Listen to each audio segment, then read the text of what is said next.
नमस्कार. आपल्या सगळ्यांचे महाराष्ट्र सोशल न्यूज चॅनलमध्ये हार्दिक स्वागत. चला वळूया तर एका नवीन बातमीकडे. आजची बातमी. धुळे महानगरपालिकेतील विरोधी पक्ष नेतेपद MIMलाच देण्यात यावे या मागणीसाठी पक्षाने शहरातील क्युमाइन क्लब परिसरात धरणे आंदोलन सुरू केले आहे.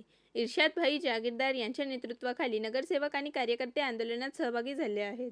महानगरपालिकेतील दुसऱ्या क्रमांकाचा सर्वात मोठा पक्ष असूनही 6 महिन्यांपासून हे पद रिक्त ठेवण्यात आल्याचा आरोप MIMने केला आहे. कायद्यानुसार हे पद MIMलाच मिळायला हवे असा दावा करत येत्या 15 दिवसात निर्णय न घेतल्यास हायकोर्टात दाद मागून तीव्र आंदोलन छेडण्याचा इशारा पक्षाने दिला आहे. आज धुळे महापालिकेच्या विरोधी पक्ष नेत्यासाठी MIMला जन आंदोलन करायची गरज पडली आहे. हे देशासाठी राज्यासाठी अत्यंत घातक गोष्ट आहे की लोकशाही पद्धतीने जे पद आम्हाला मिळायला पाहिजे त्याच्यासाठी आम्हाला जन आंदोलन करायची गरज पडत आहे. महाराष्ट्र म्युनिसिपल ॲक्ट 1949 अंतर्गत स्पष्टपणे लिहिले की सेकंड लार्जेस्ट पार्टीला विरोधी पक्षनेता पद देण्यात यावं. बॉम्बे हायकोर्टाने 2012 Sanjay Devram Bhoir versus mayor of Thane याचे स्पष्टपणे निकाल दिलेले आहे की सेकंड लार्जेस्ट पार्टीलाच विरोधी पक्षनेतेपदावर अधिकार आहे. परंतु आज देशात आणि राज्यात सत्तेत असलेले तिन्ही पक्ष, 2 पक्ष त्याच्यातले धुळ्यात एक आघाडी बनवतात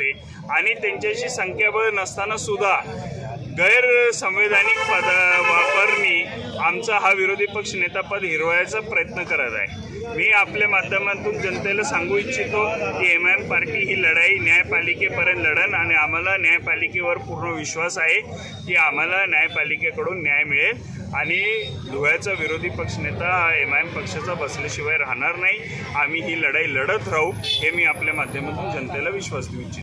बातमी आवडल्यास चॅनलला लाईक व सबस्क्राईब करा व दररोज अशा नवनवीन बातम्या पाहण्यासाठी चॅनलला फॉलो करा. धन्यवाद.